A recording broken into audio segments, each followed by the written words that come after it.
Okay, good afternoon. Welcome back to Senate Education. We have with us for a little while Ms. Benham and Mr. Klein from Joint Fiscal. As I mentioned to these two individuals yesterday, we had, and to bring everyone back to yesterday's conversation, as we work on this letter to appropriations, there were questions around,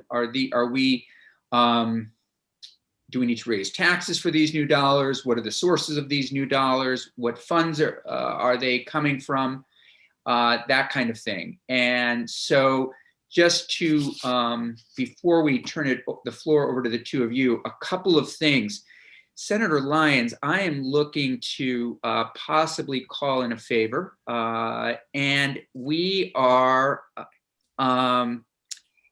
with our hope to get this to appropriations later today, there are two things where the Department of Health would need to weigh in. And the Department of Health, understandably, is very busy with COVID-related issues and couldn't come this afternoon. I'm wondering if need be, if we were to pull the two pieces of health out of this, that would be the first and second, might your committee be willing to take up those issues? And if not, that's fine also, because we could send some of these issues today and then some more next week. But just something for you to think about, see what you might want traded for that. Or if you just want to do it out of the goodness of your heart, which is also fine. I have a very cold heart. That we know is not true. All right, so we can chat about that, but I just wanted. Yeah, no, I'm glad to consider that, of course. So with that, Ms. Benham and Mr. Klein, welcome to Senate Education. Well, thank you for having us. Thank you. So my question is, do you tend to like to have things on the screen, or do you like us to send it out, or what's your proclivity with sheets? If committee members have it in front of them, it would be ideal. In other words, on their iPads or laptops. Okay.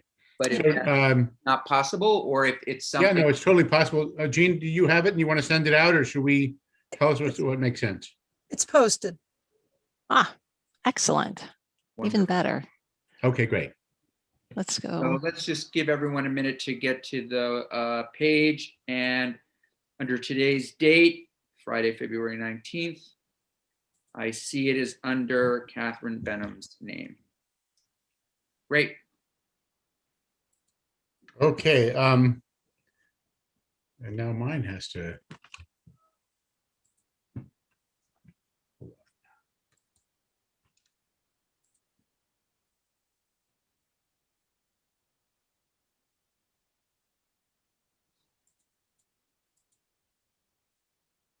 Ms. Benham, what is that beautiful view behind you? That would be Sugar Bush. Oh, it is. Which is not too far away, but I have yet to ski this year for many reasons, but I like to look at it. It's absolutely beautiful. And Steve, yeah, your background is stunning. I mean, absolutely stunning. It's not very impressive. It's a kitchen, and I happen to have one plant that is hard to kill. But anyway. All right, take it away. Great. So why don't we go through this? What we tried to do is just talk about some of the money you have in your universe, and that's what we'll do. And I'll just jump into it, and then I'll have Catherine sort of kibitz if there's areas that she wants to go into more. The first thing I just on top of the chart is when last year, as you probably, well, as the Education Committee approved money for Department of Education in 3 tranches. They gave money to HVAC, which in 3 different levels. I think it totaled up to about 17 million or so. And then they gave money to the schools, 88 million, and some money for food and nutrition in schools. The HVAC money was all spent. Efficiency Vermont spent it. They have about a $14 to $18 million waiting list, basically, or idea that they could use more. And I know that the Senate Appropriations Committee just heard it, and Senate House Appropriations Committee just stuck it in their COVID relief bill to put to respond to that. And I'll just explain how, because the 88 million that was given to the schools to help with COVID. Not all of it was used. There was about 15, a little over 15 million left. So the proposal the AOE has made is to take the 15 million from the LEA component and move it into the HVAC area. So that is it's reallocation, and that reallocation is in the House COVID recovery bill. And I think the Senate is amenable to it too. So that's the end of the CRF money. Then, So just a clarification, if you Yep. just a request, as you go through things, would you just let us know, all right, where, when you say the COVID relief bill, yep, where that is it done? Are sure. we just so we all have a level of, the fluidity, if you will, of some of these. Okay, and that's a great point. I mean, this is a very strange year. This is a year where you have already been through essentially an endless summer and an endless session, and it seems to be continuing. And so we normally do a budget adjustment, and then we do a big bill. Well, there was a budget adjustment that is coming out in this. It may have already been dealt with today in the Senate. We did. And that's pretty much closed. But then, since the big bill doesn't usually happen in May, there was a number of other things that people felt were urgent to sort of make happen prior to the big bill. And so that we're calling that the COVID recovery bill for right now. I think the House might come up with a longer name. And that bill is supposed to pass the House next week, come over to the Senate and pass the Senate and be done sometime in March. And that's to sort of get a jump on Vermont has an amazingly short summer season. And for example, in this HVAC world, it's much easier to do this when the students aren't there. And so it takes a long time to order the equipment. So that the thought was, if we could get this out sooner, then there'll be a better chance that a lot of this can be done before the schools open in the fall. Great. And there's other elements of that bill in that same area. There's a couple of, I think money will go to BHCB that has some housing projects that are able to be put in the ground today. And so it's a variety of things where there's some type of reason why it'd be better to do it sooner. And so that's the COVID recovery bill, and there'll be further appropriations in the budget. And the budget will have items that are effective on passage, which will happen in early May. And then there'll be stuff that happens July 1st. And so those are the BA, the budget adjustment, which is just about done, this COVID recovery bill, the two stages you normally get in the budget, which is the meet on passage and the and then there may be more, and we'll talk about that later. Yeah. Okay, Senator Hooker. Thanks. Steve, you said there were 3 tranches, and the third one being nutrition. And I noticed your note that says child nutrition emergency funds are not addressed here. But can you tell us how much that was and whether or not it was all used? In the bill, there was 4 million set aside for that, and it ended up not getting used because I think they had other federal money come in that paid for that.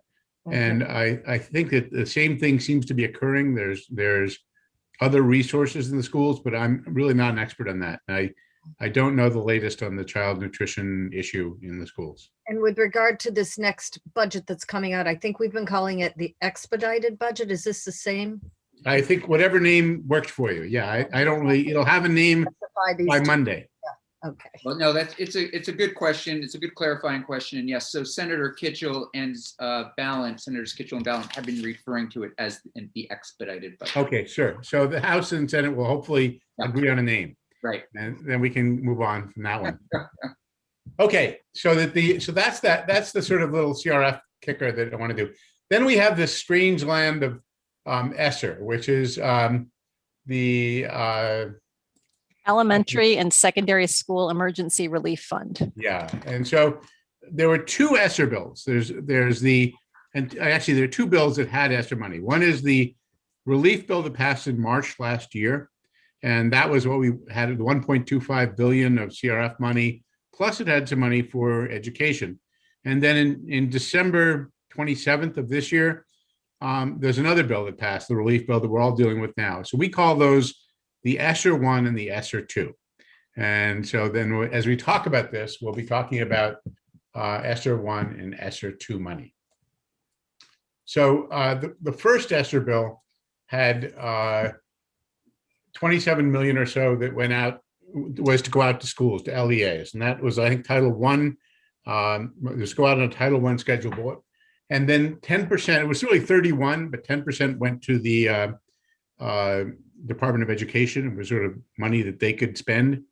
And the ESSER 1 money, the 27 million, normally that came last March. It has not gone out yet. It's going out right about now. And what happened was, since the CRF money came in, and the CRF money had a deadline of December, there was a lot of pressure to get the CRF money out, because that, had that quality of disappearing. It as of December, if you didn't spend it, it would no longer be there. So all the schools spent all their time spending the CRF money, with the understanding that this money would be, and that would cover the sort of COVID needs up through December, and then they could use the ESSER 1 money for the sort of January to June money. So one of the things that happened, and obviously we all know now that CRF got extended for another year, but that's what happened. They basically focused on that, got all but 15 million or so out of the 88 million.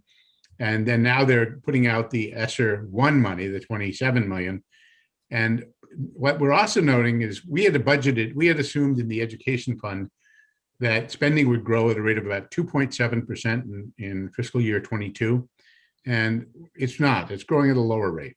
So we think what's happened, because they all knew about the 27 million, and they also knew about the money they got from the CRF. And we think that a lot of that money probably went to, well, most of it went to CRF type needs. Some of it might have gone to sort of creating capacity to come in with a lower budget in March. So we're seeing that. We're going to have to revise the balance sheet. And what will happen is, if you keep taxes at the same level as last year, you will have extra money on the bottom line of the ed fund. So that's one source we don't really have broken out yet, because we haven't seen the final numbers of what school spending will be. But once school spending is in, assuming you keep it a level tax rate, there'll be money there.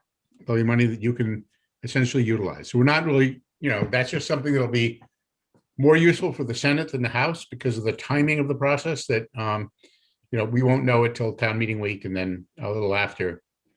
So that's just something there. So when we get to ESSER 1, as I said, 27 million goes out, a little over $4 million is left, or I think, actually I have the wrong sheet up. It's about, and of that they spent, actually, Catherine, why don't you go into that? Because while I pull up the other sheet.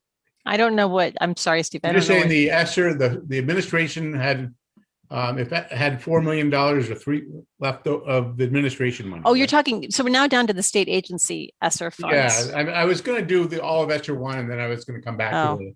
Okay, well, so let's go. So they were appropriated 3.1 and they've used 1.1. So they're at the age, I'm on line 6. So they have available 2 million left. And these are funds that they can, the agency is allowed to use for, it's not going to the school districts. It's actually, we can have a little more say over how it's spent. And then going down to the line 9, which is the administration part of ESSER 1, the agency itself is allowed to keep, I think it's half of, I can't remember the amount, to actually for their own personal expenses. So that's they have spent all of ESSER 1 on that piece of it. Yeah. So now do you want to, are you? Yeah, no, I think I'm up to they get 1/2 of 1%. So we think of ESSER 1, you have the 27 million that went to the schools, you have the money as kept at the federal level, and then you have the 0.5% of administration. I tell you, I am, let me pull up the different sheet here. Okay.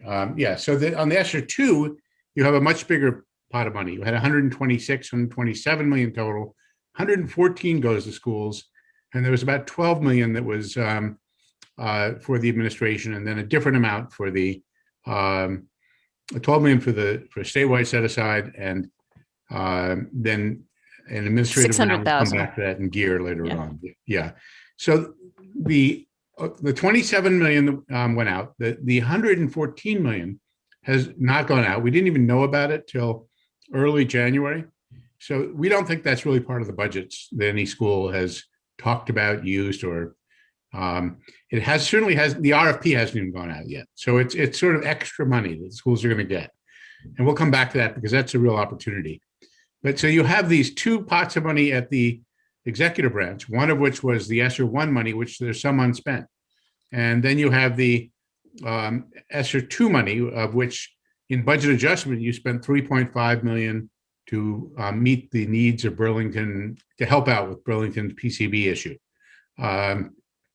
You'll see the House is working on a proposal to spend some of that money for school construction, but there's a fair amount left, and it is an interesting situation because the ESSER was a grant, and it was an accepted grant, and so the administration, if we don't do anything, the administration has that grant and they can spend it. But it is it's resources. The legislature can weigh in, and even the administration in bringing the Burlington 3.5 million to the legislature sort of recognize the role of the legislature in determining how that money is used. So that's the first pot of money, those two statewide chunks that are essentially there that you can spend. Any questions now? I don't want to get too far ahead before I I do. Senator Chittenden. So just real quick, you said the administration. You mean the Governor Scott administration, or are we talking federal money? We're talking Washington D.C. the administration. So this is all federal money. It came to Vermont in grants, and so now when it says it's for the administration, it's sitting in the state agency AOE, and it's in our administration, if that's the question. And so when it's federal dollars that they would allocate if we don't, but it's definitely allocatable by us. So if you think about the two state agency ESSERs, you can see the 2 million from the first ESSER and the 9.2 from the second ESSER, 11.2 million available. If you look at if the House ends up spending some on school construction, or that'll be something you could discuss, but it's money that's there. And it's fairly flexible money. And the purposes of ESSER money is very broad, 15 purposes. It's hard to find something you couldn't fit in there. We're going to come back to the ESSER 2, as I said, the 114. The administrative money, the first administrative money would have been very small. It would have been in the neighborhood of 130,000. The second, $632,000, that little 0.6 there. We haven't really worked with the administration on how they're spending it.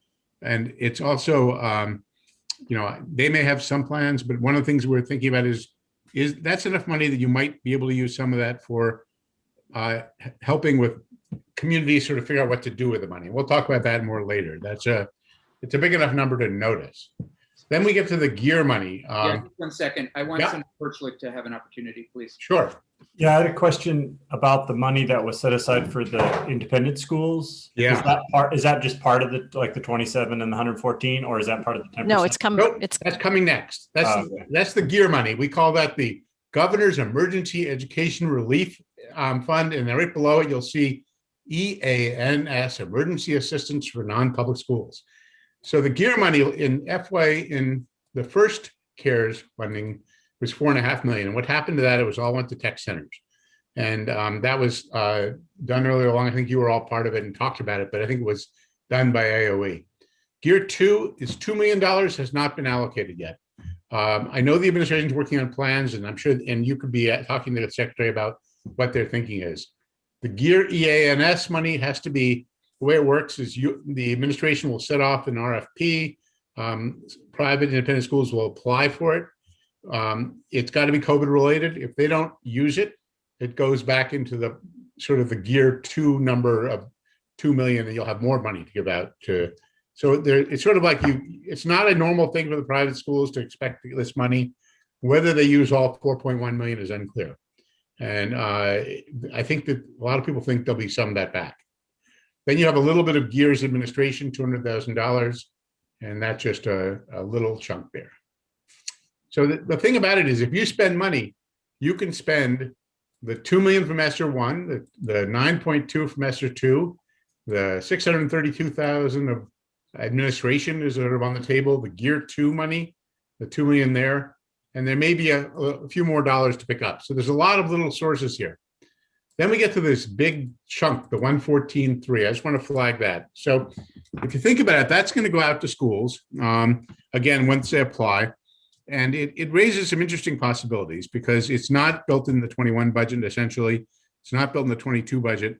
One of the things about this money is this is all 1 or 2 year. I mean, this money goes through 2023, really. It's actually more like 2.5 years worth of resources. You don't have to spend it right away, but it's not forever money. It's not a base, so that you want to be a little careful when you, ESSER stands for Elementary and Secondary School Emergency Relief Fund. And it's on the top of the sheet. You'll see that little, Catherine had a little note of what everything stands for.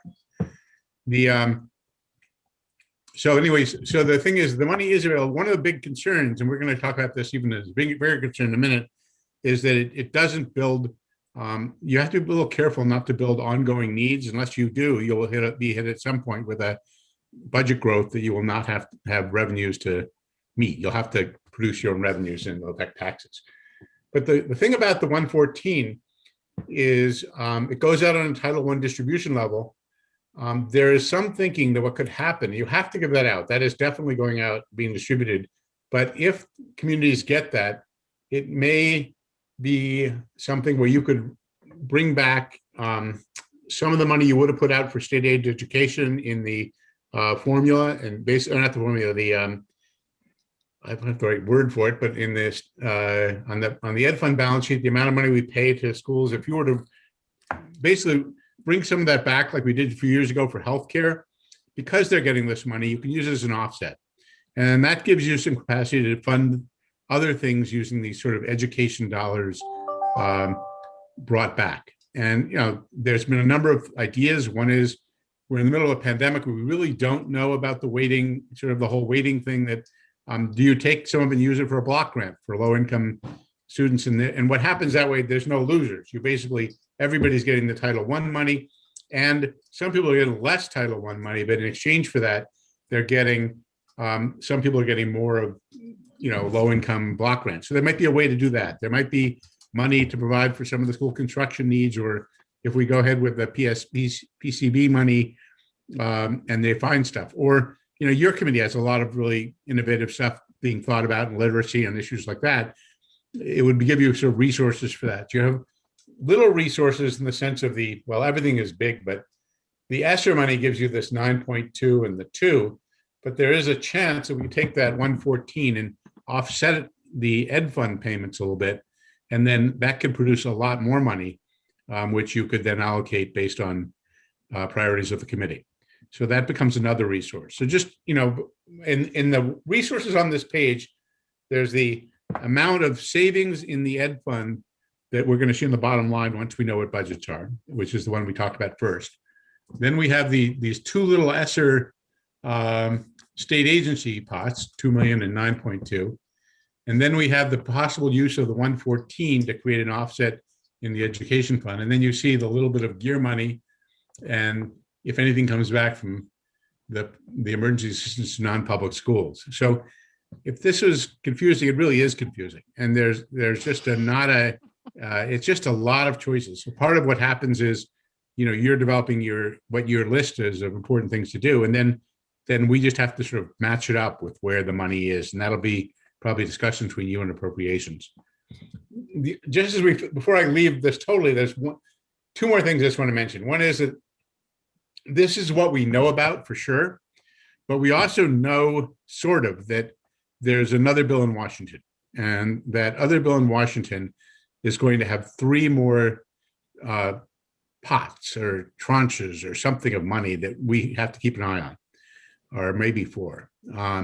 One is there'll be some money directly for K-12 education, and we don't know how much, but it could be a fair amount. Could easily be that another 100 million or so coming to the schools, and we don't know what the conditions are or what it'll be. We also know that there'll be in the neighborhood of 650 million to the state government to allocate for lost revenues, things like that. And I don't know that that'll be used for education. It's a big number. It could be used for broadband, housing, you know, pensions, you name it. But there'll be that big money. Then we've also been told the local governments, and local is a funny word because it includes schools, municipalities, CUDs, it includes regional planning entities, you name it, $300 million in Vermont. So, and that's a really new thing. I mean, to give locals money like that, and it's 300 million is not a small number for local governments in Vermont. And it's unclear whether I mean, some places like Burlington and probably Montpelier and Waterbury and Rutland will have the administrative capacity to take that money and figure out what to do with it. A lot of places won't. And that's going to be something that, one of the things we need to talk to is VLCT and just what is the sort of thinking now about how do we deal with that. But also a good chunk of that money could go to local education entities, could go to meeting needs. But we don't, as a state, we don't think we'll have the control of that. That'll be like something that will happen at the local level. What we could do, just to throw out ideas here, is you can probably take some of the state money and use it to match local. So that way you can sort of steer where that money goes. So something to think about. There's going to be a need to be creative because you're going to be, trying to help these communities navigate having more resources than they normally would. Then there's one more pot, which we don't know a lot about, which is there'll be another allocation for counties around the country. Now in California, counties do Medicaid and provide a lot of services. In Vermont, not so much. The counties are pretty non-existent. So most of the expenses are at the state level. But the language read coming out of the House or is reading in the House, that if the counties don't basically exist or don't have much administrative capacity, the money goes to the locals to be spent for people in the same proportion as there are populations of the county. So, and that's a little strange because all the services are provided at the state for the county. So there's a lot of, this is at the House level. We haven't seen the Senate version. So a lot of this is unknown, but the moral of the story is that if you have a lot of money on this sheet right now coming to schools, you have a lot more money that may be coming to schools and local government, and the capacity to use this money is going to be, it really raises the concern about the technical assistance needs. And, one other thing we've heard about, which you may know more than I know about this, when the bill passed in December, the relief bill, it was coupled to the federal fiscal year 21 budget. And the federal fiscal year 21 budget also had appropriations to schools and Title I, Title II, special ed, and a lot of other sources of money. And many of those had increases, and it may have been small, like $3 extra million for special ed in Vermont. But some of these monies had to be applied for. And already this is sort of taxing the capacity of schools because they don't, all this stuff coming in, being hit with having to manage the CRF money, then having to manage the 27 million. Now we have the 114 coming in. And then you also have all these other new monies. It's just a limit to what people can do. So one of the things we're sort of encouraging you to think about is just how do we build the capacity of the educational system to use this money, process it, and be effective with it. Because they're going to be on that same burden we are. Several, I want to say one-time money, but it's really maybe 2 or 3 time money, where you want to build strength for the long term. So this is a real big problem. Say something about that. Would you, for example, how would one build capacity? Are you thinking, everybody might need an upgrade to their business managers? I mean, what sorts of things? Because you're right. These are dollars, and I know Ms. Benham has also said this. These are dollars that school districts aren't necessarily used to handling. Yeah. So the answer is I don't know. I think about it. Do you give AOE a real capacity to do more technical assistance? Yeah. The other thing you could do. Here are 3 proposals. One is the AOE. One is what the state is doing. There's a state-hired guidehouse to help them with their management of CRF money. Now what they're doing, because here's the other thing I forgot to mention. FEMA went from 75% reimbursement to 100% reimbursement. Well, a lot of the money that went to schools is FEMA eligible, 30 or 40 million. Yeah. And you could bring in Doug Farnham, who from the administration, to talk about that. FEMA is getting a 0.5% payoff for every dollar they are able to run through the FEMA system. So they're helping by providing technical assistance. So one thing you could do with schools is, talk to FEMA, talk to the state about their consultant, maybe working with schools to help use FEMA. But then you have to decide, if FEMA does turn money into a FEMA and you free up that CRF, who gets it? Does the schools get it? Does the state get it?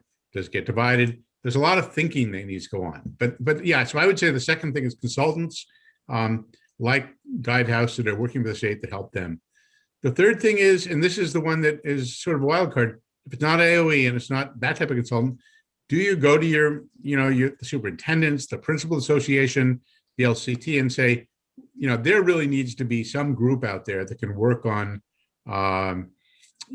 this and provide them with the resource. And there really isn't anybody who's really thought this through. And so you may be that, it's just a big issue. And I think you probably could, if you had the time, you could talk to the education folk and see what they think. I don't think many of them have even begun to focus on this new federal money coming. We're going to see it'll feel much more real the end of next week when the House acts.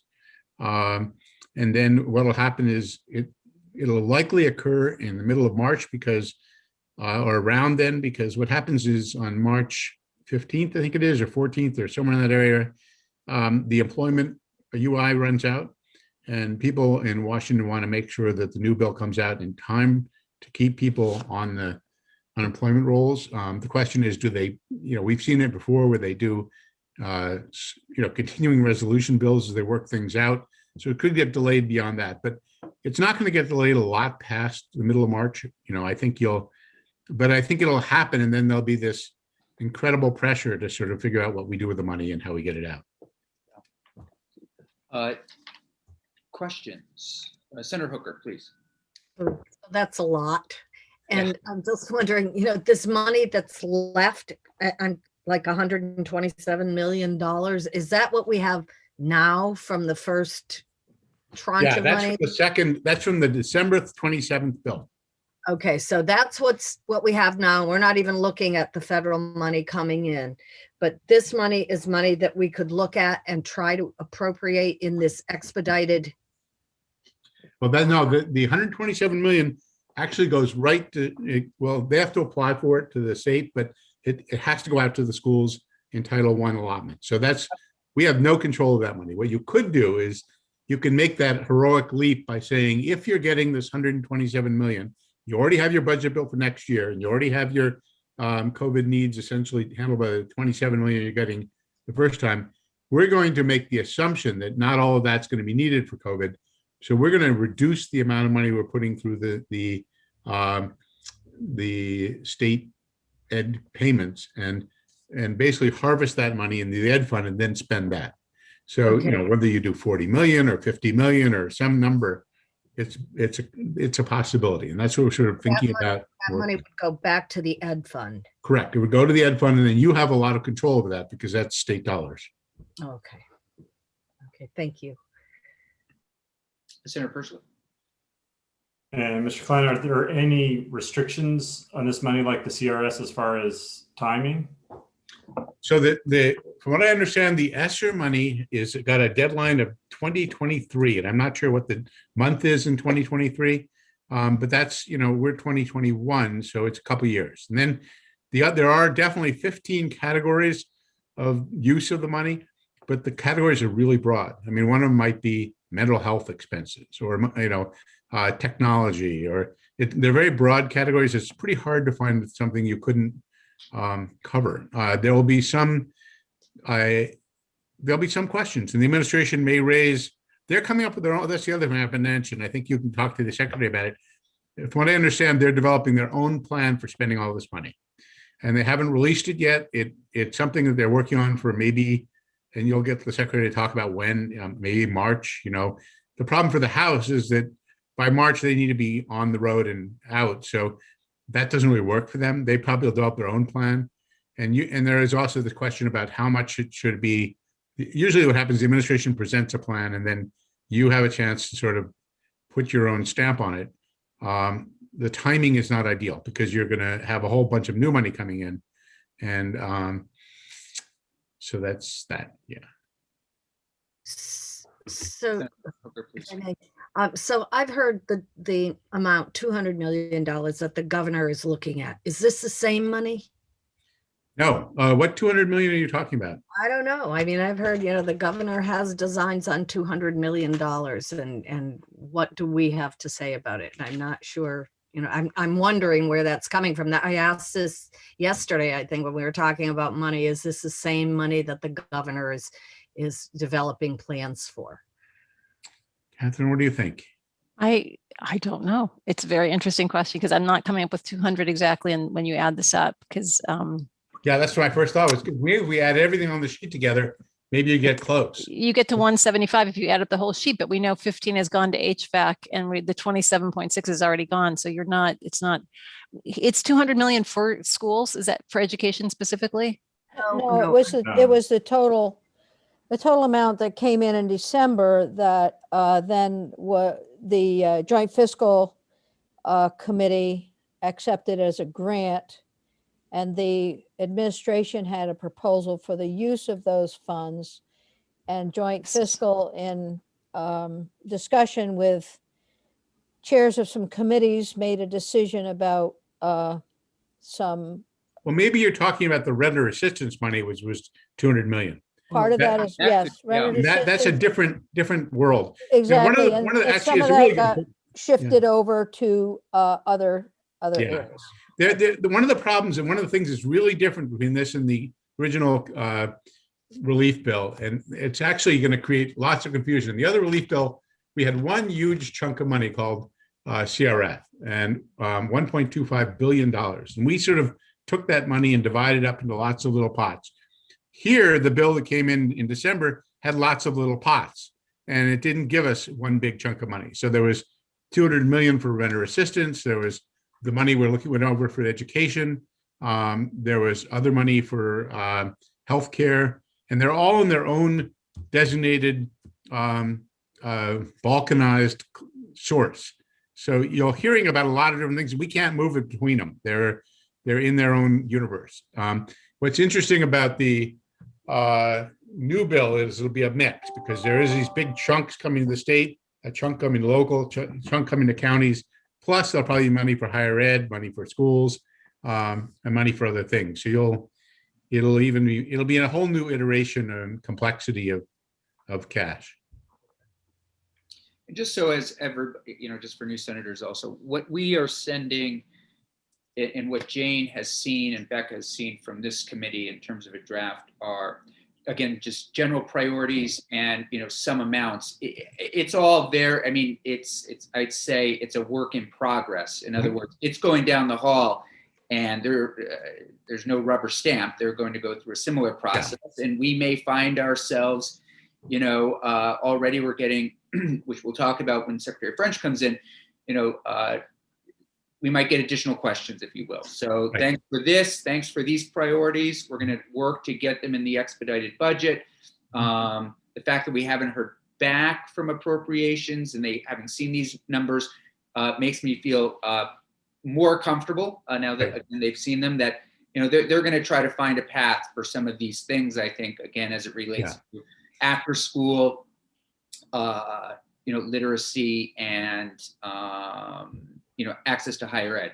So I think they will. But I have a feeling I wouldn't be surprised if eventually these numbers even go a little bit higher, given some of these dollars that might be coming in. But I think one of the things Appropriations is doing is they're saying, and Jane sort of says, or Senator Gitchell says, that you really have to focus on what you have today. And so they're really going to try to get the one bill out, the expedited bill, and get that going. And all this stuff for the future is sort of like in the future, but it isn't that far in the future. So I wanted to make sure it was shared.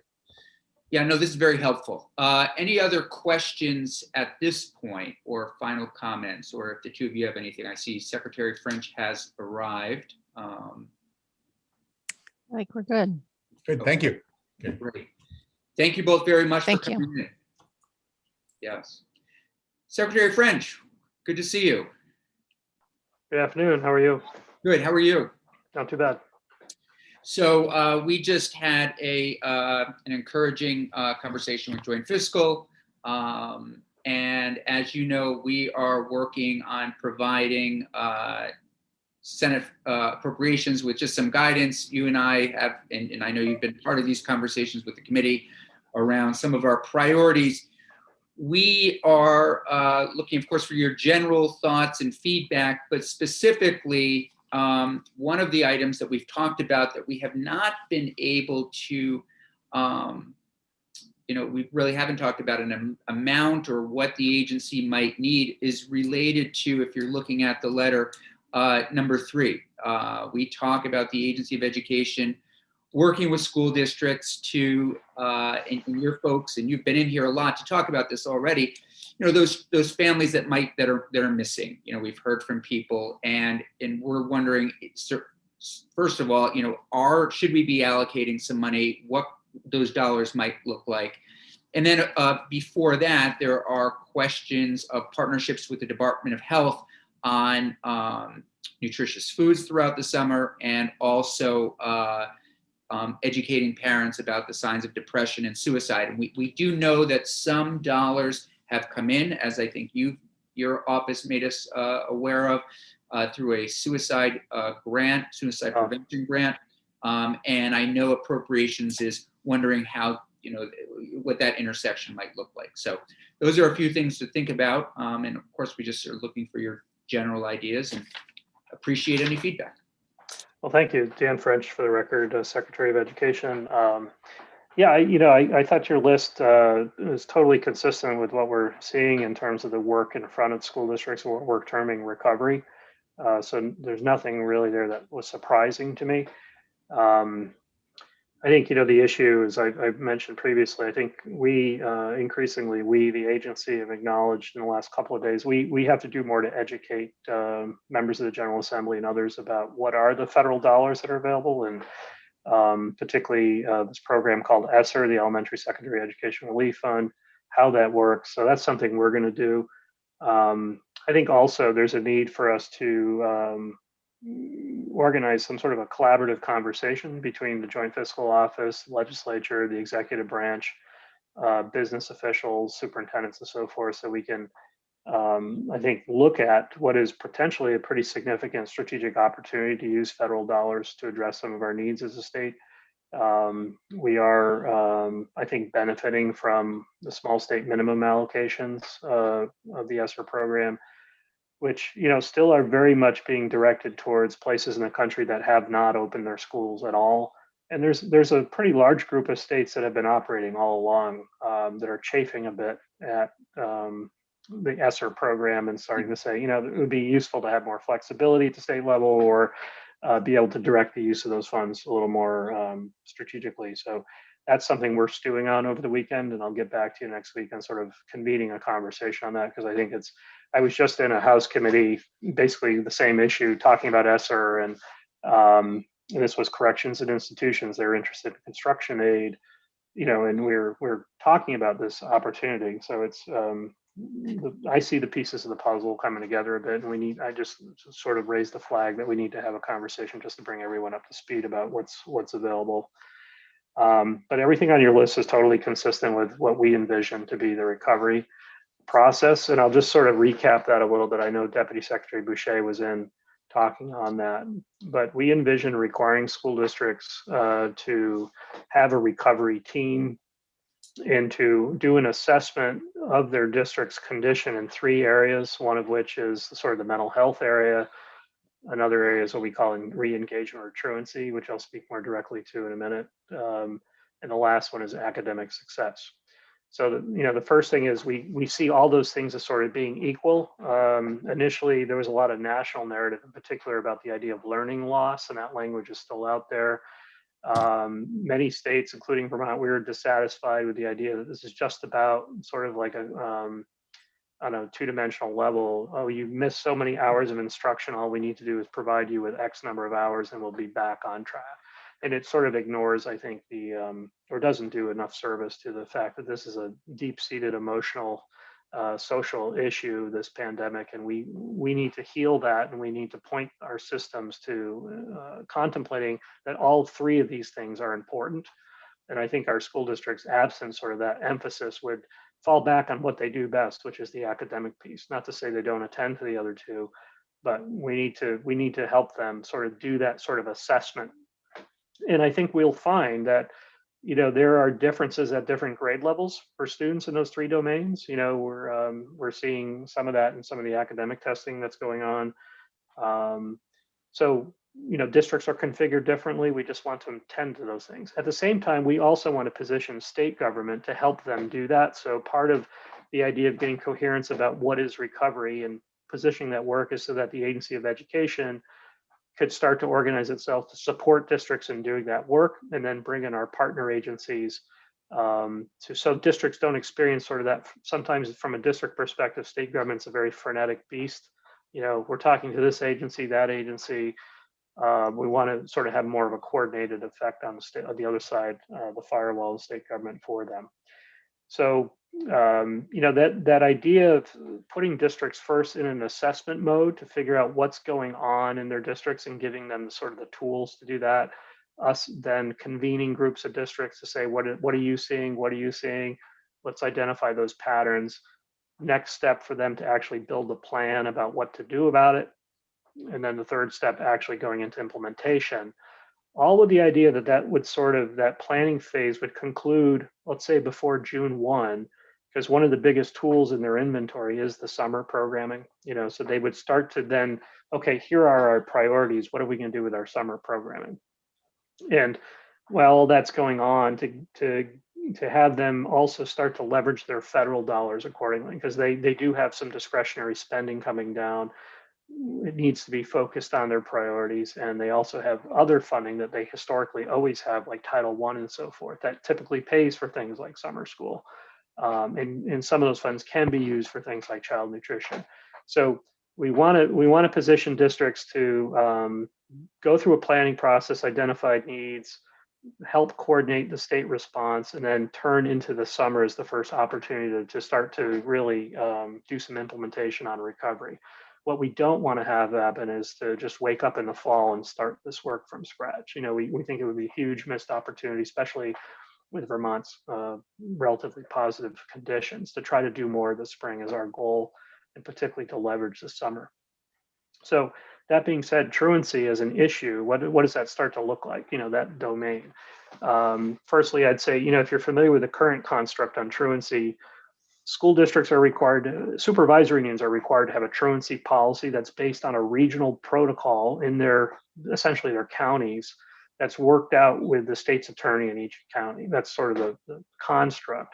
And there's usually something worked out where an affidavit is filed on the part of a school district ultimately that involves the state's attorney and ultimately law enforcement. That's going to be that whole construct is woefully inadequate for what we're looking at as a result of COVID. We have a backlog of truancy affidavits from the spring that haven't begun to be addressed. And honestly, the court system will tell you we've got more important things to do right now than that. So that's why we qualify this domain as being re-engagement as much as truancy. We think we need to be more proactive. So we are starting conversations with DCF in particular. We've been meeting with mental health pretty regularly since September, just now starting to meet with DCF more regularly to orient them to this planning process and to how to figure out how to plug them in. Almost immediately, one of the first things we heard from them is a lack of resources. So we know there's going to be a need. Go back to ESSER, we have state set aside dollars, but there's also district level dollars. There's going to be a need to interject some funding into this sort of category of, I'll call youth services and family outreach. We have this different infrastructure with mental health, but I think right now we can say this is going to be, it's one of our three domains. It's an area where we're going to have to make an investment in some resources as part of the COVID relief. And we're getting poised to do that through our recovery work. So, just to back up and say, yeah, it's on your list, it's on our list too. Here's how we see that unfolding and being enacted on a regional basis. So yeah, that's incredibly helpful, and I appreciate it, being on your radar. So, Senate Appropriations is wondering really are there dollars that we should recommend that they might allocate to help with that work? And certainly, as we're advocating for, again, bringing students. I think the way you say it is perfectly, re-engaging students, re-engaging families. We're making an investment in summer programs, which will hopefully help to do those kinds of things. But, it was interesting when we heard from, I don't remember if a colleague remembers what principal we heard from, maybe Twin Valley, who is, spending time and money going out, and it's wonderful just checking in and seeing, and we're just wondering if the agency needs any specific dollars at this point to help facilitate that work or help facilitate some of the things that you're all doing?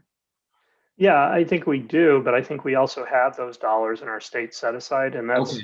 that's where I think we need to have a strategic conversation just Yeah. to educate everyone.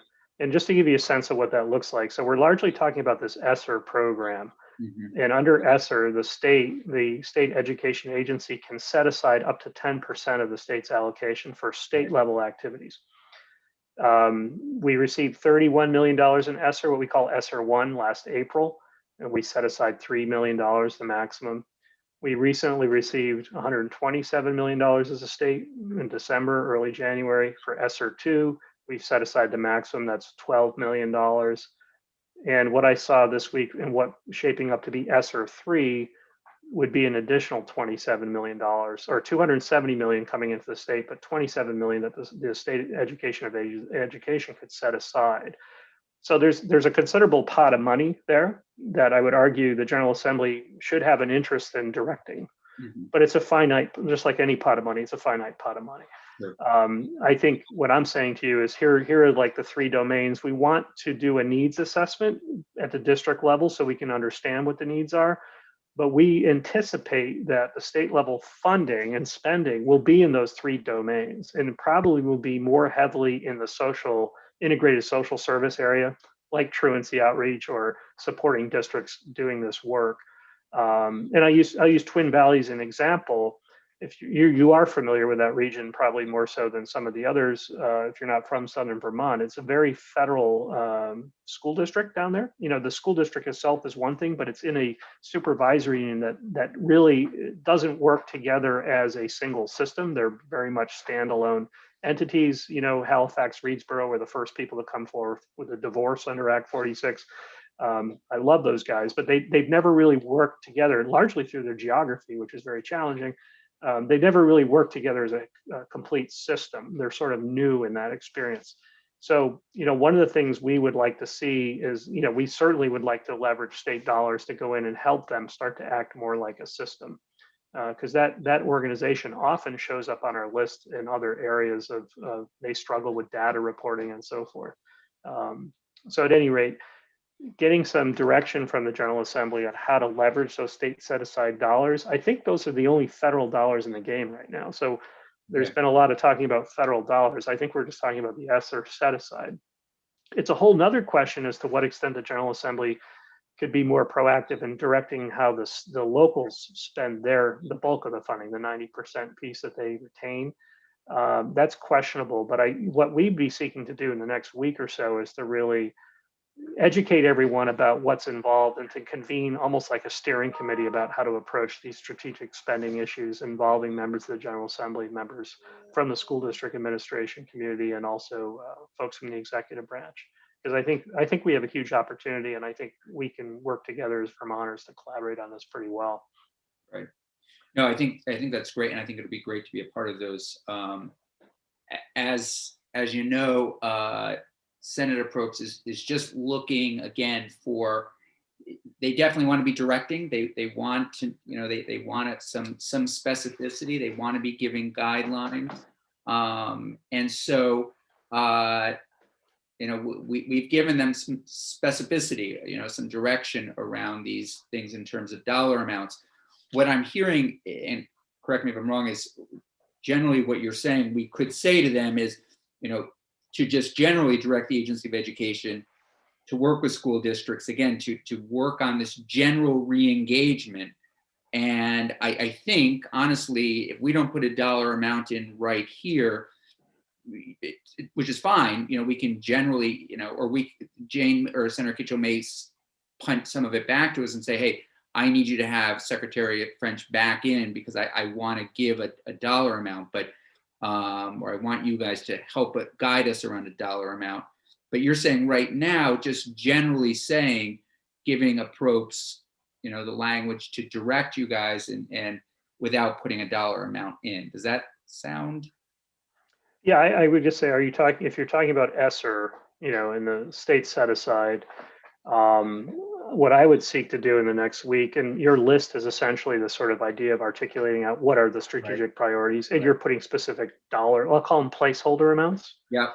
But I don't know when you were drawing that list, if you were thinking about the state ESSER set aside and you knew conceptually how much was in that pot when you were drawing up that list. So that's a great question. So the way it was directed to us is Approps will figure that out. Yeah. Yeah. And they made that very clear, and that it will be what I think they're appreciating is, again, there are going to be multiple trains leaving the station on all these funds. So they're just kind of wanting to get a sense of again, priorities, placeholder amounts, that kind of thing. So yeah, and I think it's fine to put placeholder amounts because I know the second part of the conversation is coming. I guess what I'm trying to message is that I'd welcome the opportunity, and I think we honestly in the executive branch have a responsibility to sort of convene that conversation because I think everyone has to have full visibility on this opportunity. I'll keep phrasing it as an opportunity. Sure. But I also know we have a lot of work in front of us. School districts have a lot of work in front of us. It's going to take several years. But I think, Vermont, as we've navigated other parts of the emergency, we can be very successful in this, but it's going to require us to look at the whole thing, not just the policy pieces separate from the money. I'd like to put the whole thing on the table and say, hey, what do we want to do? No, but that sounds good. And it sounds actually that it works quite well with this letter in that, again, we will put some dollar amounts out there. We're putting some priorities out there. We know that people are going to continue to have the conversation, but at least Approps and others will know that these are the things that we're thinking about and that they're aligned with what you're all thinking about. It's great. Questions for Secretary French? Senator Lyons, please. Thank you. And thank you, Secretary French. Sounds like we're beginning to move in the same direction, which is really very good. And I think for us, the greatest concern, of course, is children and their mental health, and then their ability to get back to a more normal school environment. So just first to express a concern, and that is, as we hear from the Department of Health, and my experience in particular with Department of Health is how very much they're engaged with some of the areas and policy direction that we're talking about. DCF less so. Of course, mental health, because they provide the expertise underlying it all. And as you're talking about truancy and working in that area, I think it's really important for us to remember that it's the mental health of the child that may very well underlie their truant behavior. So having mental health as a high priority seems appropriate, and part of that is getting kids back into a summer camp environment or whatever else is needed in the short term, the sort of the acute care that we're looking forward to. So those are really my comments, but I very much appreciate your comment on having policy direction, and I think that the committee has worked very hard on that. So I hope that we're synchronous. That's all. But thanks. Thank you. Oh, thank you. Great. Terrific. Any other final questions for Secretary French? Extremely helpful, Mr. Secretary. We really appreciate you being here, and I just want to thank you and commend your other colleagues who have been having conversations with us over the past couple of weeks. Thank you for that, and please thank them for their incredible professionalism and preparedness. They've been just terrific. Oh, thank you. I look forward to the opportunity of working more closely with you in the coming weeks. Great. Appreciate it. All right, thank you. Take care. So committee, before we move to looking at streamlining certifications and licensures for teachers, Senator Kitchell and Balint, again, are looking for this direction from us. I think what makes the most sense to me is we really keep our letter as is. We do plug in, I think, as a placeholder, if you will, a $500,000 to the Agency of Ed to look at the re-engagement and truancy issues. And just knowing that there is fluidity. I mean, there are going to be conversations down the hall. We may also get language back and additional questions. This isn't a law. Remember, these are just general guiding principles and things that kind of an update. And Senator Kitchell seems to want it terse. In fact, I think if we had 1 through 5 with a dollar amount next to each, I think it'd be fine. And remember, we'll also have to send some language out later on that might give some additional guidance in a bill. Any questions? Mr. Demaray, do you have what you would need? We're just plugging in that additional dollar amount. Anything else? I think Senator Persick sent along some language. Was that for this, for the after school, or was that for the literacy bill? I'm sorry, I'm getting, or was it? It was for this. It was for this. Okay, and has that been, do you have that? I'll make both of those changes and then I'll get this over to you in final. Thanks a million. And then we'll look at it right before we leave. Yep. Mr. Holliday. Hello. Welcome. Thank you. I don't think you've been in this year. However, someone with the same last name has. I don't know.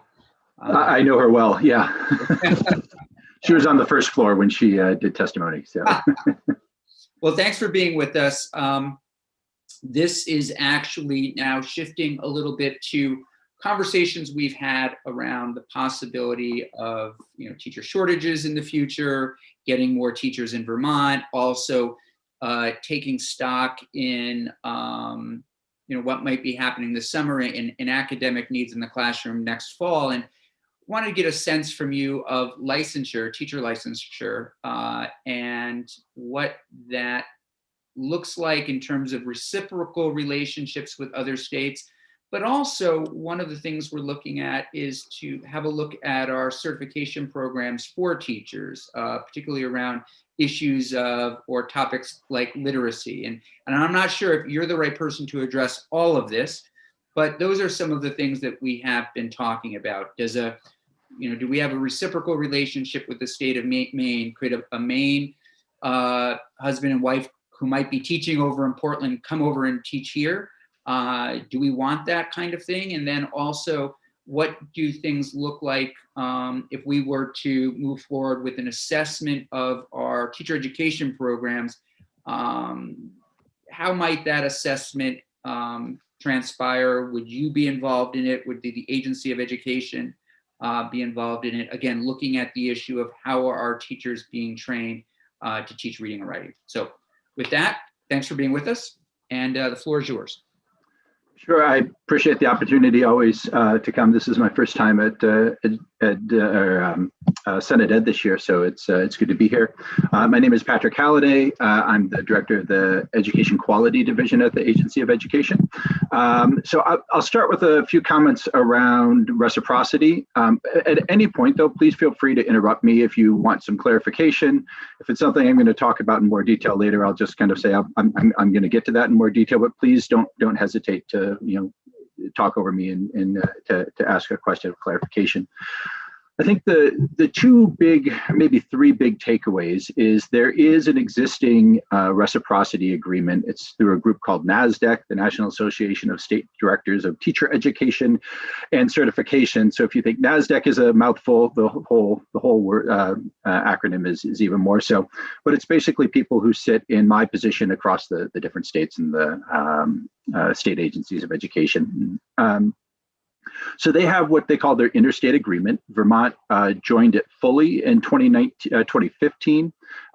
And this Interstate Agreement, I'll talk about in a little bit more, but really there are 47 states, DC, Guam, Department of Defense are all signatories to this. And while there's a lot that's left up to the individual state, in Vermont, if you're a signatory to this interstate agreement, more or less, I'm going to simplify, you have something that's pretty close to full reciprocity to come in. One of those I'll talk about in a bit more. One of the states that's not a signatory, unfortunately, is New York, and that brings up a few issues, what I'll get to later. I think the other thing around reciprocity is, regardless, if you have a teaching license somewhere in the United States, and any state issued teaching license, with a very, very few exceptions, at the least, you're going to be eligible for a 2-year provisional license, which would allow you 2 additional years teaching as a fully employed, fully compensated teacher to fill out, to complete a couple of potential other requirements that may be met. So those are kind of the 2 big things that to take away.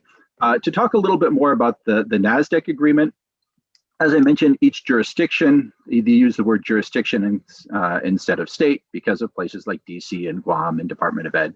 But each jurisdiction creates its own reciprocity rules.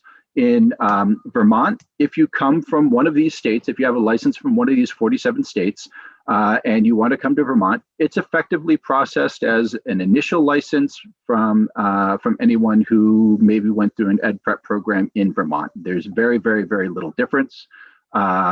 You will be issued a license that's commensurate to the endorsement that you currently have and for the age range. So there may be a few differences based on state. For example, I know for years ago, I lived in Missouri, their elementary was 1st grade through 6th grade. If you came to Vermont, we don't have a 1st grade, we have a kindergarten through 6th grade, so you'd be given that K through 6, which is the commensurate license, sometimes some small differences in age ranges as well. We have a couple different levels of license, full licensure, level 1 and level 2. If you come in through reciprocity, everyone goes to a level 1 license, regardless of how many years you've been teaching. That doesn't have any impact on compensation, however. It's just the main difference is the regularity with which you need to renew your license. There's no additional testing required. So if you have to take the Praxis Core or the Praxis 2 for initial licensure, if you're coming from another one of these 47 states, you do not need to take any additional any testing. There are some jurisdictional requirements that Vermont puts in for a limited number of licenses, and those are around educational degree, experience, and certifications. For example, if you want to have an administrator certificate, you have to have a master's degree. There are some states in the country where you don't have to have a master's degree in order to have an administrative certificate. We would not grant that license if you for say a principal if you don't have a master's degree. Similarly, for a principal, you have to have 3 years of teaching experience. We would not grant that license without 3 years of teaching experience. So if I came from Indiana, I had never taught in the classroom, but I had an Indiana principal license, we would not directly grant that without those 3 years of teaching experience. And then certifications are things like, if I'm a health teacher, I have to have an up-to-date CPR certificate. And so those, you need to be able to show that you have those. And then just like with all applicants, fingerprints, attestations, just for safety.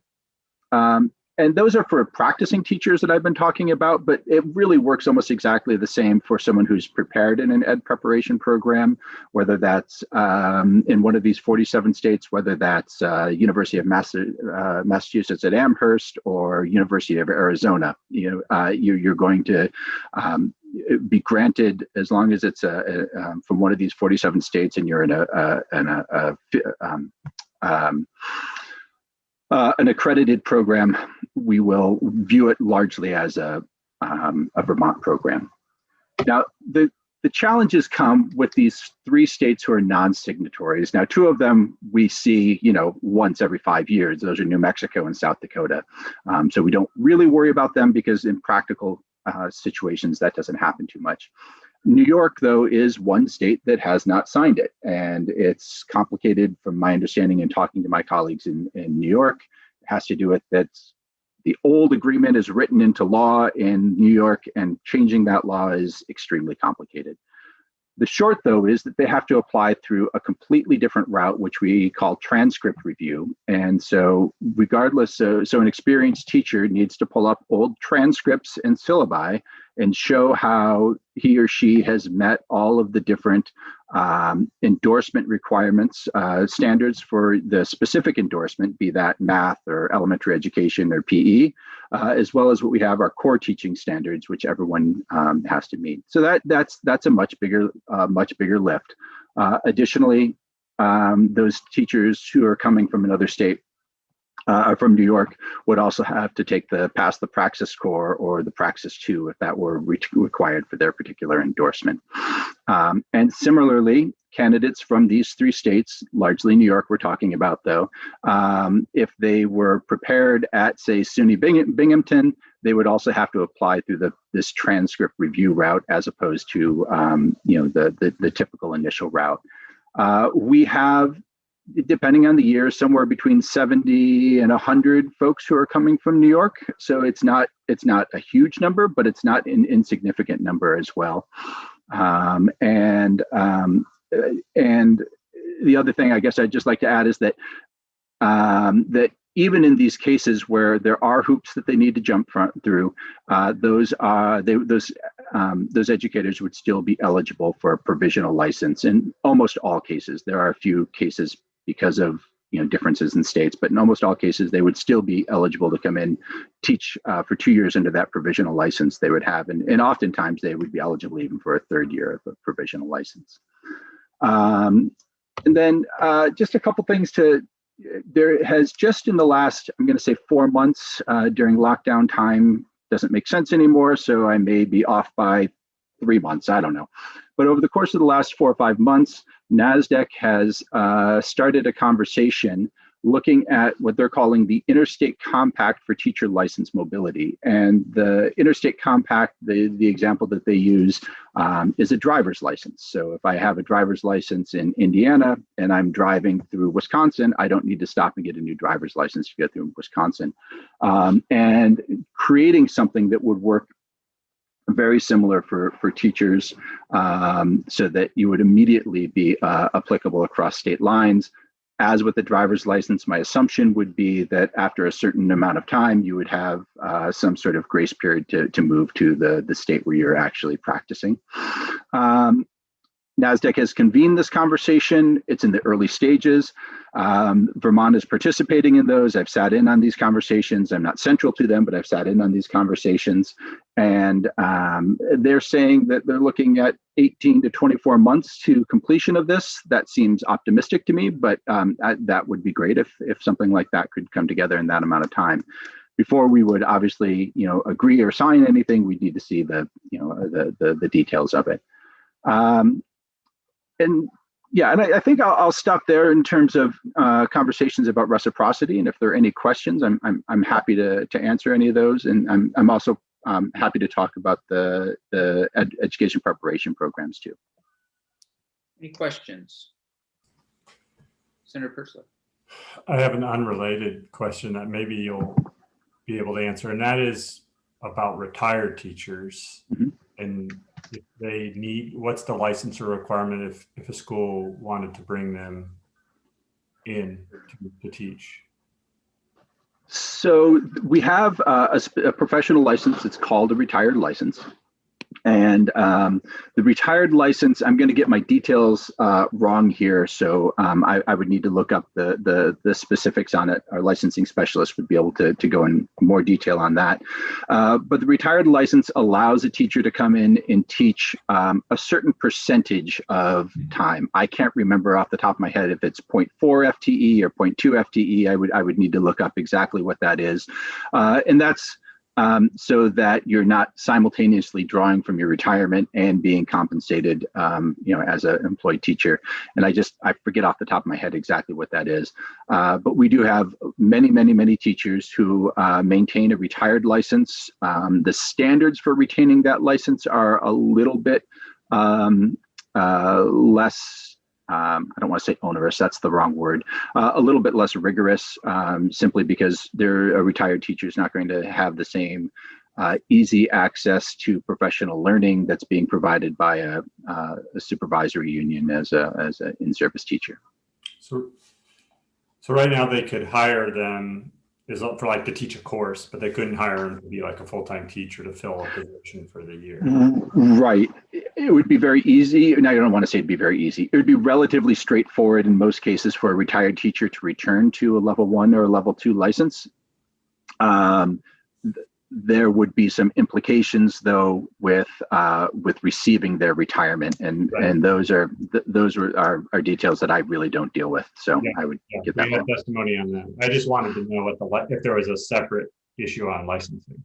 So thank you. Yeah, the retired license limits the percentage of time that you can teach in the classroom, but moving from the retired back to a level 2 is not something that's impossible, and it happens on occasion, or level 1. Mr. Holliday, is there a way, if all of a sudden we had a real teacher shortage in this state, like we heard about, I think in Brooklyn or other parts of the United States, would it be the act of the legislature to sort of open the door more, open the door wider? I think what they did in Brooklyn was, started to just reach out to people who had bachelor's degrees and getting people in the classroom with some quick training, that sort of thing. Yeah, I don't know. It would be hypothetical to see exactly how that would play out. So what I can say is that we provide a lot of flexibility right now, and particularly during COVID times, we provide a lot of flexibility for schools to hire as a teacher on a provisional license, as well as we have another level that's an emergency license. And this is really when someone is struggling to find a school is struggling to find a properly qualified folk. And that would be exactly what you're talking about. Someone who's has a bachelor's degree, doesn't have to be in the subject area, and could be hired for up to a year on that emergency license.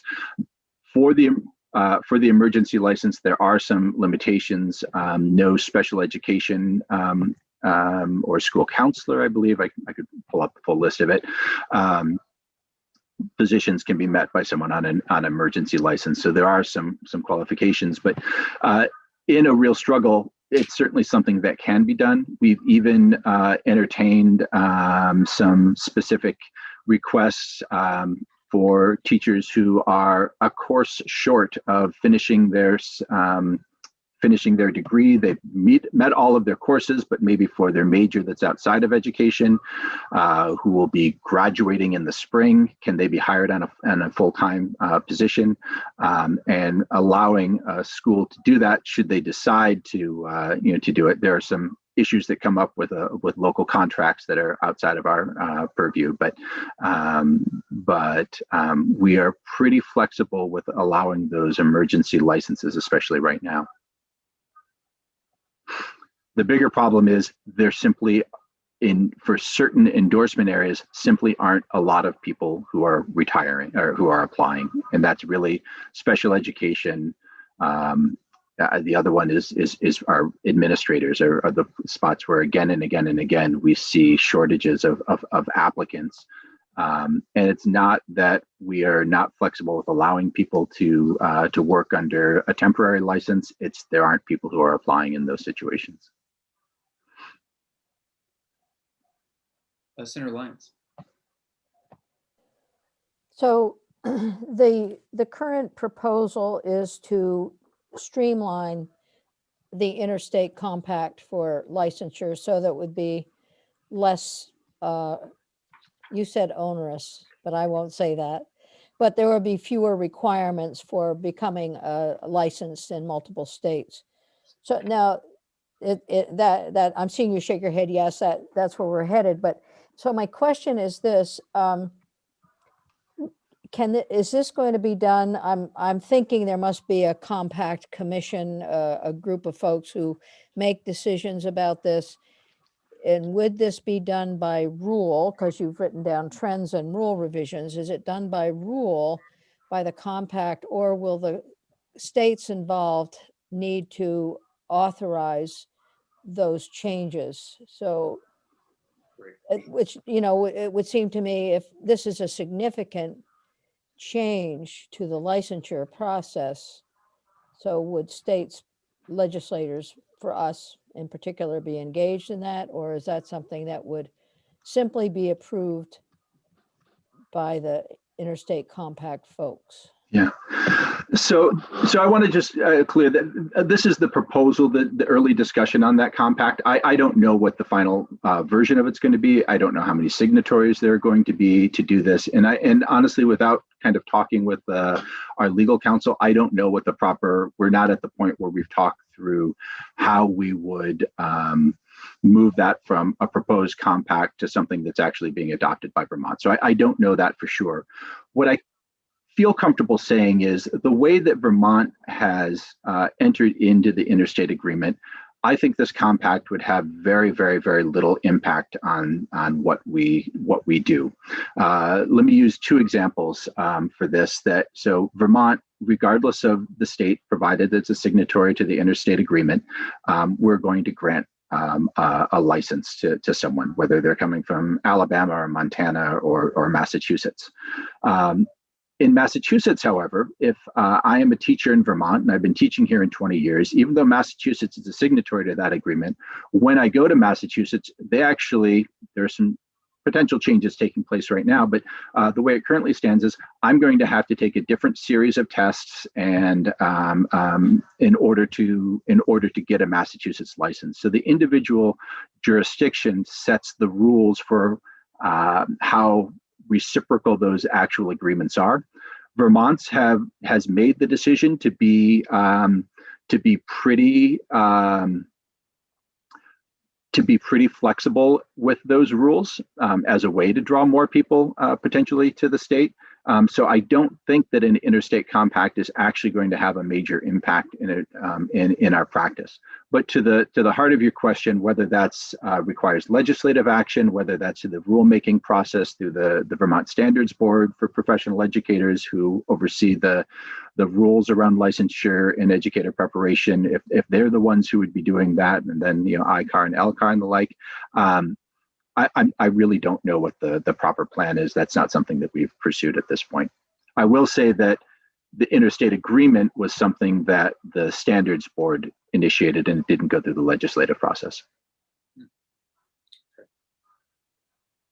All right, should we shift then to the agency proposed to us in a bill that we've been working on to review teacher preparation programs to assess to what extent the programs prepare teacher candidates for, we're moving toward evidence-based literacy programs. We heard from a couple of teachers yesterday. We don't know what schools they came from. For all we know, they came from out of state, but having studied elementary education and they started their jobs, or they didn't feel upon graduation equipped and ready to teach reading and writing. So would this be something that you would all be involved in with this kind of assessment?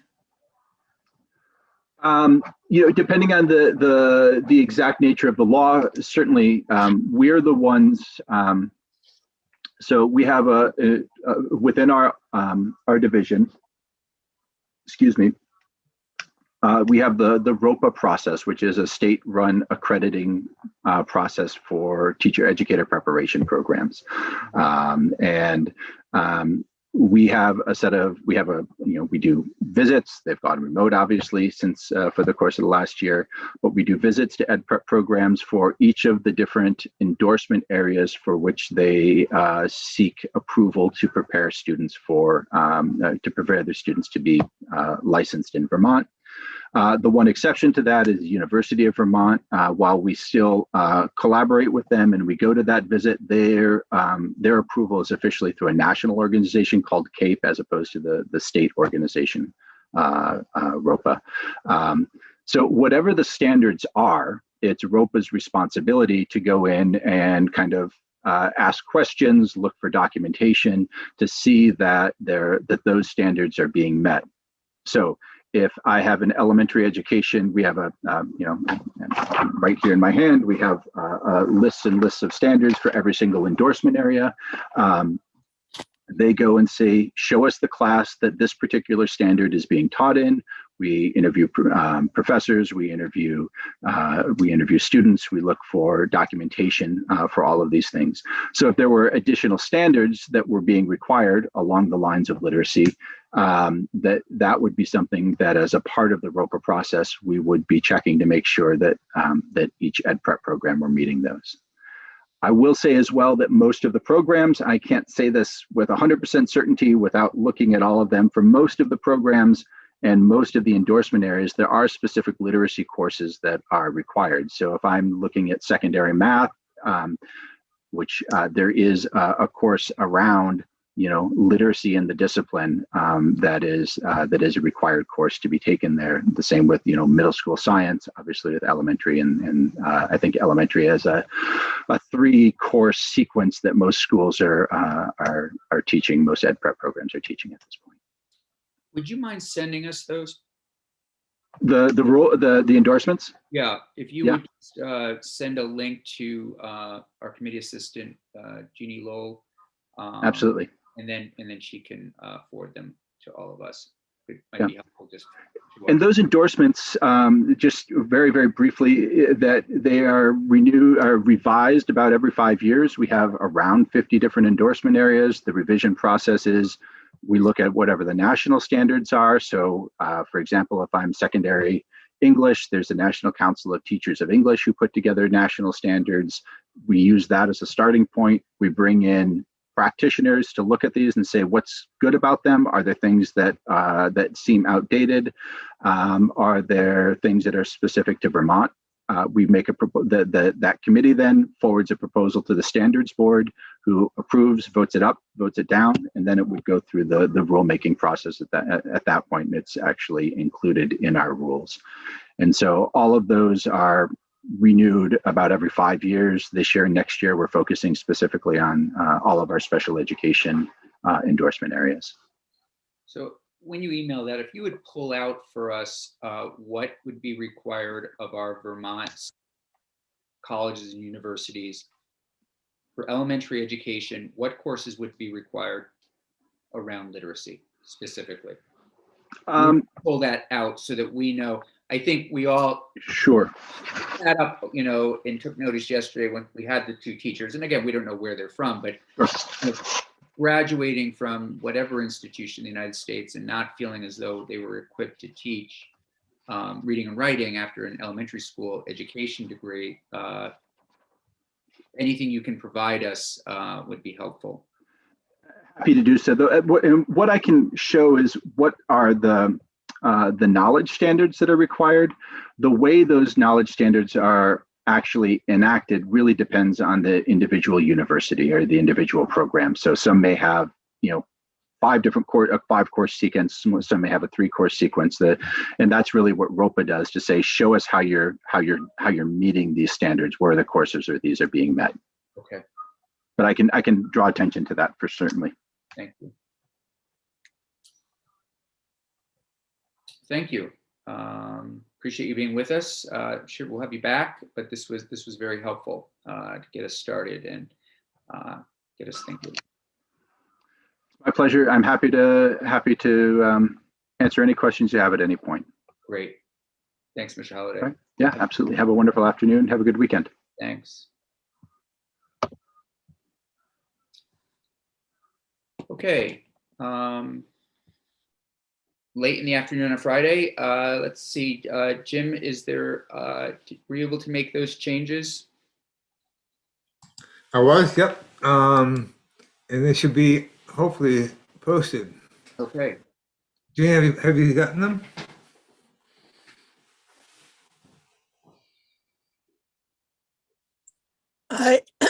I got the one you sent before Senator Campion asked you to add that last line. Okay, I sent you the final version. Can you find that, or should I send it to you again? Yeah, I haven't gotten it. You haven't got it. Okay.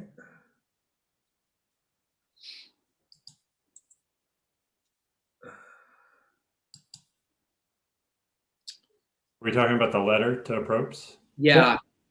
Jeannie, you received it at, I think 3:59. Is that accurate? That's right. That was before you asked him. Oh, okay. No. No, that's it. Oh, well, then it's posted. Oh, wait, maybe it's not. Or maybe it's there. We just can't tell it's the new one. No, I posted it a while ago. It should be up. It just had money in it. It's there. I had asked just for a final line of just mentioning, I don't know if you saw that, Jim, just some kind of, and we can fiddle with it together as long as the committee's comfortable with us doing so, some final line of around, hey, you know, listen, we understand this is the start of a conversation. Please direct us going forward. Any testimony, you know, you need us to take, any additional direction, we look forward to partnering with you. That kind of closing. That's the only thing I was thinking. But Okay. as far as the re-engagement, the placeholder is there. Yeah. On the letter that's on. Yeah. our page. But the after school language is not changed. No, you're right. Good catch. No, sorry, it has changed. I'm looking at I'm looking at the one. Version 4. Yeah. So number 4 says Yeah. for the after. That's what you want, right? Yeah, mine says. It says for the after school for all. Oh, well, that's not what mine says. The one I just downloaded off of our website for today's testimony. Does yours- Is it supposed to be volume 4, V4? Well, don't worry about the V because I'm not sure if I updated it for that, but the one I sent Jean for posting had the 5,500,000 in number 3, and there were 4 said direct 4 million for the after school for all grants program. Okay, You that's see different. that, Senator Persick? You said- Right? Not what I see on the website.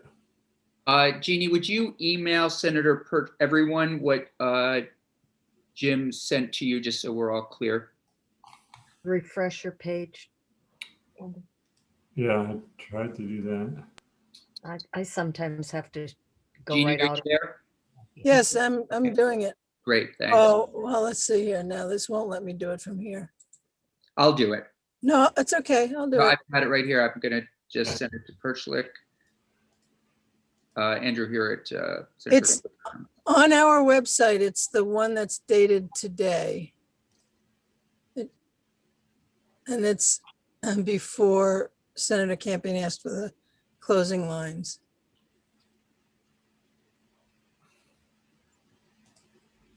The letter wasn't on our website initially, so I had to go back to yesterday to see it. And now it's on our website. Oh, yeah. You know what? I am looking at Thursdays. Mhm.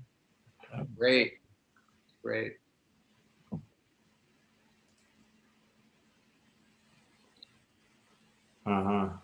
Awesome.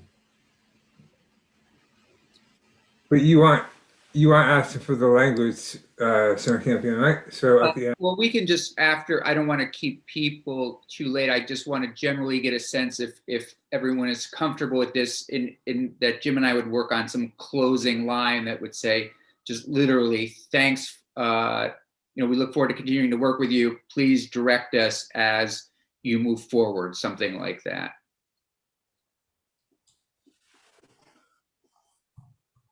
And then Jim, I just want to make sure the fonts and the numbers are all just kind of lined up and we've got that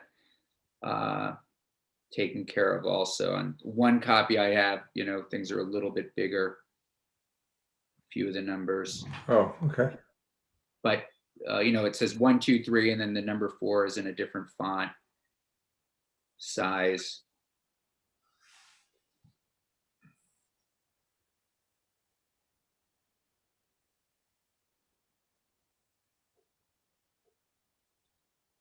Committee questions for Jim?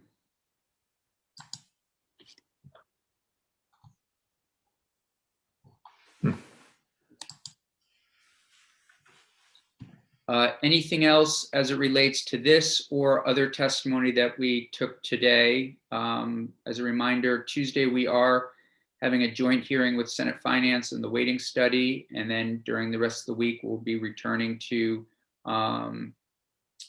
bills that we are nearing the finish line on, hopefully, and also possibly taking up, some new work. as we look at school discipline, for example, I see Senator Rahm put in a new bill that also addresses that. I think we should either marry the two or at least have the conversation to have Senator Rahm to talk about that. I don't know if we have raised, I know people have asked me about SROs. That's not something we're planning on taking up until after crossover.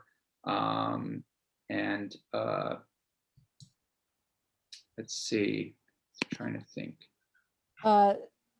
Mr. Chair, Please. just on Tuesday at 2:00, and I know we're meeting jointly, but I have been invited to be on a panel. Okay. And I'm going to, it's not an internal Senate panel, it's a national panel. So, Great. but it's Zoom, so I'm not flying anywhere. I'll be back. I think Senator Terenzini also is has a conference next week. He was supposed to fly somewhere, I believe, but to a state that's probably colder than Vermont right now, Texas, right? Yeah, I every year have to go to Houston, Texas for a few days, and so now it's by Zoom. So I will miss a couple days next week. Should be able to make the Senate floor, and it doesn't start till 11 a.m. So I'll be in Health and Welfare for part of the morning, and I haven't heard anything about SROs, Senator Campion. I don't know what you were talking about there.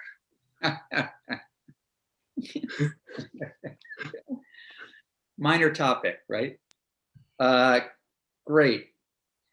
Okay, then committee, Jim and I will just tidy this up, send a new copy down to Senator Kitchell and Senator Ballant, and then we'll get feedback and we'll continue working. But I feel like it's a solid start. I appreciate everybody's effort and time. I think we'll continue to make some advancements, and for the first time out, I think we did pretty well. So thank you. And unless there are final questions, I hope everybody has a good weekend.